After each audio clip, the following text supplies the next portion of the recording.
Hola, es un placer para mí presentar este grupo número 8 que tiene por nombre Ley Orgánica de Protección de Niños, Niñas y Adolescentes LOGNA, integrado por María Nieves Hernández, Juana Millán, Simón Sabá, Cristian Juárez y mi persona Miriam Montero, de la cual voy a desarrollar el primer punto, que se trata de las teorías subjetiva y objetiva del derecho.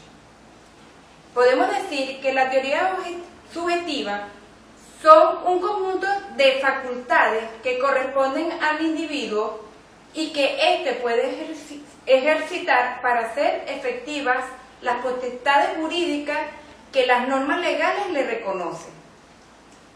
Puedo definir la teoría objetiva como el conjunto de normas que limitan, restringen y uniforman las conductas de las personas. También se puede definir como aquella teoría que se encuentra siempre escrita, ya que se encuentra en las leyes que están vigentes. Podemos decir también que no hay oposición de una teoría y otra, sino correspondencia. La teoría subjetiva existe, pues, si encuentra su reconocimiento en la teoría objetiva, y esta a su vez cobra sentido cuando otorga a quienes está dirigida. En resumen, puedo decir que se llama teoría subjetiva a las facultades que la teoría objetiva le reconoce a las personas para que exijan sus congéneres un comportamiento determinado o una abstención. Puedo hacer ciertas diferencias entre las dos teorías. La teoría subjetiva es la facultad de cada persona de poder hacer valer sus propios derechos. Son derechos que tenemos, ¿verdad?, los seres humanos, y que nos lo reconoce la ley.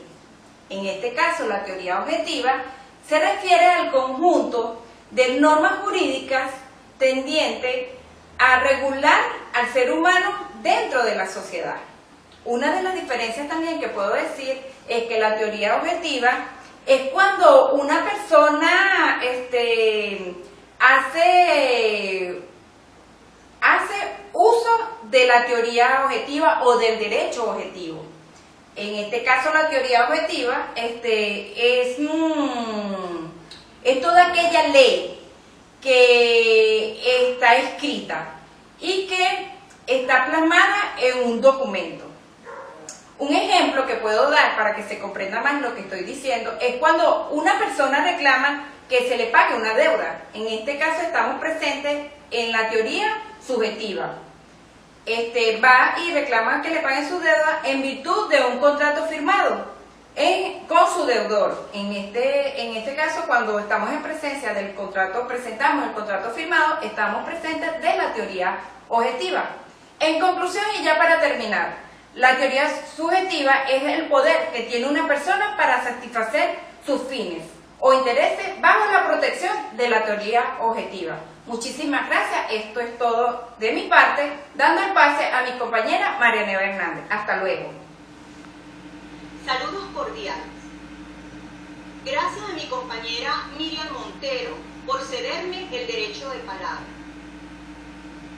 Es mi responsabilidad desarrollar el punto 2 relacionado a teoría del derecho. La teoría del derecho es conocida también como teoría general del derecho y no es más que la ciencia que estudia los elementos del derecho u ordenamiento jurídico existente dentro de toda organización social y todos aquellos fundamentos de tipo científico y filosóficos que le han permitido evolucionar hasta nuestros días. La teoría del derecho tiene como objetivo fundamental el análisis y la determinación de los elementos básicos que conforman el derecho, entendido como un ordenamiento jurídico unitario. Dicho de otro modo, es el conjunto de normas que conforman un solo derecho u ordenamiento jurídico dentro de una sociedad o sociedades determinadas. Tenemos entonces que solo a través de la comprensión del ordenamiento jurídico en su totalidad se pueden individualizar las características del fenómeno jurídico, de lo que habitualmente nos servimos para diferenciar el derecho de otros ordenamientos, como lo son el de la moral y el de los usos sociales. El estudio de los fundamentos del derecho se vale de disciplinas filosófico-jurídicas específicas, dentro de las cuales nombraremos 5, que son la ontología, la axiología, la deontología, la epistemología y la metodología. Tenemos entonces que la ontología se enfoca sobre el ser de aquello que lo separa de cualquier objeto de la realidad, determinando su esencia y calidad. Se pregunta sobre si la norma es un objeto abstracto y separado de los hechos sociales y axiológicos, o si los contiene o implica dentro de ellos. Tenemos una segunda disciplina que es la axiología. Ella se enfoca en los valores inmersos en el mundo normativo, principalmente el de la justicia, el que tiene que ver con el bien común y el de la seguridad jurídica. Otra disciplina es la deontología. Ella se enfoca en los fines del derecho, en particular en el orden, la paz y la armonía social. Otra disciplina es la epistemología. Ella se enfoca en la amplitud y contradicción en la ciencia del derecho, que es aquella que estudia la norma, dilucidando su carácter ontológico a priori o a posteriori. Su problema fundamental es sentar las bases de la ciencia del derecho, establecer los conceptos jurídicos fundamentales y además las clasificaciones axiomáticas. Intenta pues de esta manera establecer un conjunto de enunciados relativos a un conjunto de dogmas. Por último, tenemos la metodología. Ella se enfoca en descubrir los principios para hacer funcionar y evolucionar a la dogmática jurídica, por lo que va de la mano con la anterior disciplina, que es la epistemología. Define entonces el carácter científico del método peculiar del derecho, el racional, así como sus puntos de unión con las otras disciplinas sociales. Existen dos tipos dentro de las teorías del derecho, como lo son el derecho objetivo positivo y el derecho subjetivo. El derecho objetivo positivo es el conjunto de normas de obligado cumplimiento y el derecho subjetivo es la capacidad de actuación por un ordenamiento jurídico. Esto es pues básicamente y muy a grosso modo lo que tiene que ver con la teoría del derecho. De esta manera concluyo y los dejo con mi compañera Juana Millán. Buenas. En esta oportunidad les voy a explicar lo que es el sociologismo jurídico.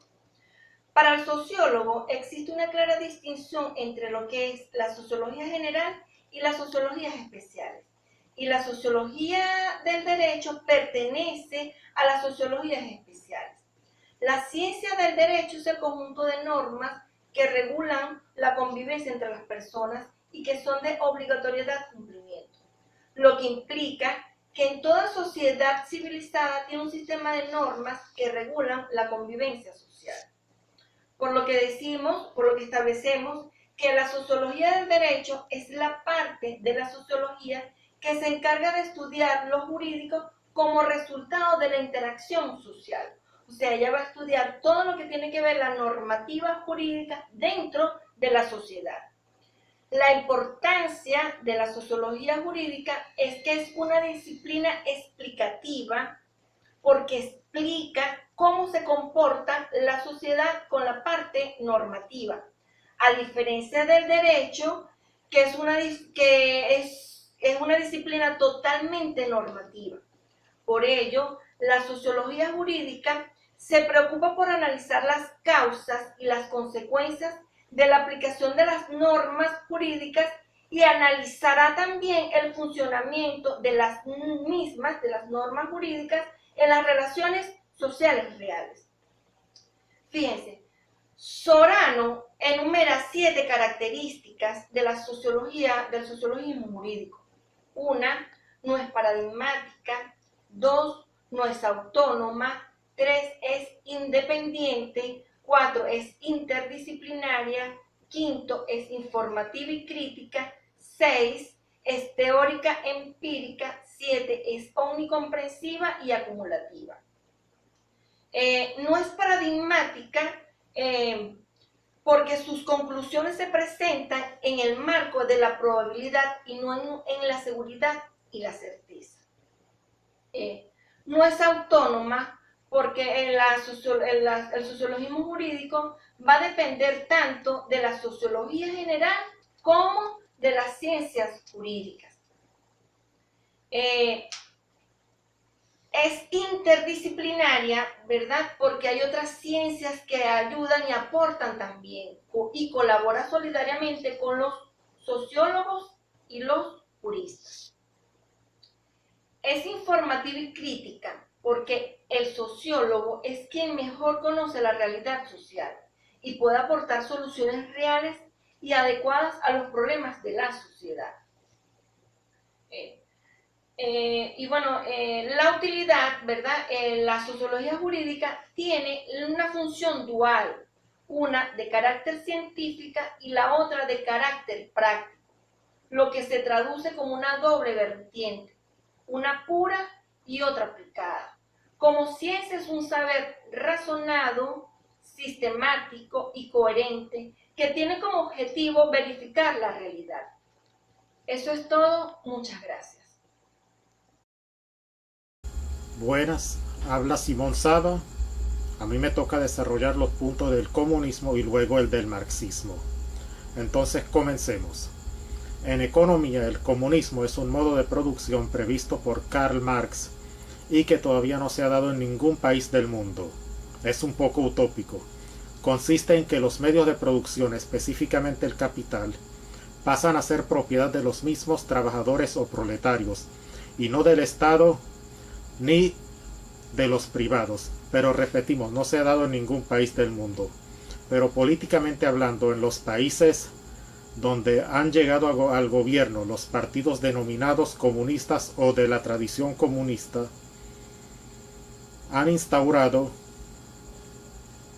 lo que Marx llamó el socialismo o la dictadura del proletariado, donde el Estado es el que toma la propiedad de los medios de producción y prohíbe además la propiedad privada sobre los mismos medios de producción. Ahí todavía en algunos países se permite la propiedad privada pequeña, la pequeña propiedad privada, y en otros está totalmente prohibido. Sin embargo, esto de la propiedad del Estado sobre los medios de producción también se llama capitalismo de Estado. Pasemos ahora a estudiar brevemente lo que es el marxismo. Es una doctrina desarrollada por Karl Marx y Friedrich Engels, que ellos llamaron socialismo científico, en contraposición al socialismo utópico del siglo XVIII y principio del XIX. Debemos recordar que su obra se desarrolló en el siglo XIX en Alemania, Francia y Gran Bretaña, que eran los países líderes del mundo en los campos económico, político, militar, intelectual y científico. De su extensa y densa obra destacan la dialéctica y el materialismo histórico, mediante los cuales se estudiaron las relaciones sociales y los modos de producción que históricamente fueron el comunismo primitivo, el modo de producción antiguo, el asiático, poco explicado, el esclavista, el feudalista, el mercantilista, el capitalismo burgués y los futuros modos de producción socialista y comunista. El socialista sería una transición para avanzar hacia el comunista. También resaltan entre sus aportes el estudio de la plusvalía, la acumulación del capital, la lucha de clase, el estudio de los factores de producción, de los medios de producción y otras cosas así, entre muchas otras. El marxismo tuvo un gran impacto en el campo de la sociología, la economía, la política, la filosofía, el derecho, la cultura, la religión, las relaciones internacionales y la historia. Por estar a favor o en contra de estas teorías, son muchos los que se han apasionado tanto a favor o en contra, repetimos, redundamos, y por lo tanto han terminado entrando en conflictos que en algunos casos han desembocado en serios choques diplomáticos y hasta en guerras abiertas y declaradas que han tenido millones de muertos. Bueno, gracias por su atención. Gracias, Simón. Continuemos con la exposición y en este vamos a tocar el punto del imperialismo. El imperialismo es el punto de relación entre la humanidad y el territorio, un punto de relación desigual que está basado en las ideas de expansión, de explotación de los recursos de los territorios donde no se encuentra civilización desarrollada y la expansión de la autoridad de un Estado desarrollado. El sociólogo estadounidense Louis Samuel Fauer identifica dos tipos de imperialismo, un imperialismo progresivo y un imperialismo regresivo. El imperialismo regresivo es aquel que está concebido bajo los principales, solamente basado en términos de conquista, la expansión, la liquidación de la civilización que se encuentra en estos territorios gustosos de una civilización conquistadora. El imperialismo progresista es aquel que tiene una visión cosmopolita de la humanidad, que busca, aparte de la explotación de los recursos, busca también reubicar la población que se encuentra en esos territorios para así impulsar su desarrollo. En este momento podemos decir que tiene estrecha relación con el término del colonialismo. Sin embargo, son términos completamente diferentes, ya que uno busca el imperialismo busca la mayor suma de territorio posible para convertirse en una potencia mundial, y el colonialismo busca el desarrollo de la parte cultural, económica, religiosa. Esto más o menos se va definiendo en la historia a finales del siglo XIX, al finales del siglo XIX. El imperialismo ha existido a lo largo de toda la historia de la humanidad, específicamente desde el periodo de 1880 a 1914, en donde se produce un verdadero empuje de lo que es la conformación de los imperios coloniales, o mejor conocido como la repartición de África. Existen diversas ópticas que justifican estos movimientos imperialistas, que va desde lo político, lo social, lo económico, lo cultural y lo religioso. Por nombrar algunas de ellas, cuando existe una concentración de capital, el imperialismo da esa oportunidad de liberar el capitalismo y colocarlo en otro tipo de territorio donde se puede explotar los recursos. En lo religioso pudiésemos decir que hay la instauración de una forma de creencia que se considera la más apropiada y llevarla a esas civilizaciones que no se tienen. Llamémosle también en la conformación de esta potencia mundial, pues va a tener mayores índices diplomáticos. Estas son algunas cosas que justifican el imperialismo. Pasemos al tema del federalismo. El federalismo es una disciplina política que busca que se instaure en una entidad, en un territorio, es una forma, es un paradigma de Estado, es un paradigma de organización que normalmente se está dividido en estados, asociaciones, sindicatos, entes, presidencias. Es un sistema político en el cual las funciones de gobierno están repartidas. Ese es el principal propósito del federalismo, poder ramificar el poder y que hayan desarrollo focalizado. Algunos de los países que podamos mencionar que trabajan o que están basados en esta estructura, decimos que es Rusia, Austria, Alemania, Argentina, Estados Unidos, y aunque se dice que trabajan bajo el término de confederaciones, pues están muy relacionados con el federalismo. De allí nosotros partimos de que no todos estos sistemas son puros. Para entender un poco el federalismo es importante que tengamos en cuenta y consideremos 4 características fundamentales que deben tener estos países para llamarse Estado federal. En una de ellas es tener la Constitución escrita, o como otros le llaman la Carta Magna. Allí va a tener una descripción, el reglamento de cómo se va a desarrollar un territorio y su sociedad. Otro elemento importante es la división territorial.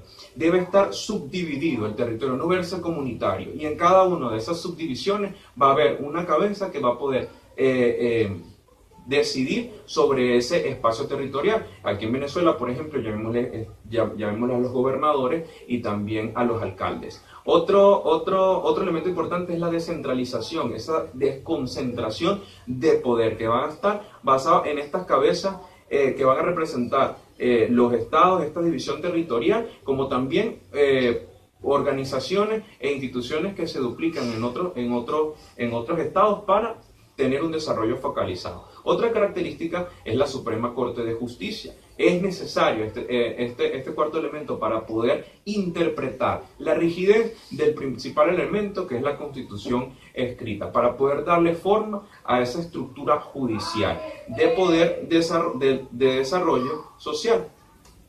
Bien, como punto conclusivo de los términos expuestos del día de hoy, podemos decir que de ellos el concepto de federalismo se aplica a la Venezuela actual, y muestra de ello la podemos ver en la Constitución, que también es una característica, es la principal característica para que podamos catalogar una nación como Estado federal o bajo los conceptos del paradigma federalista.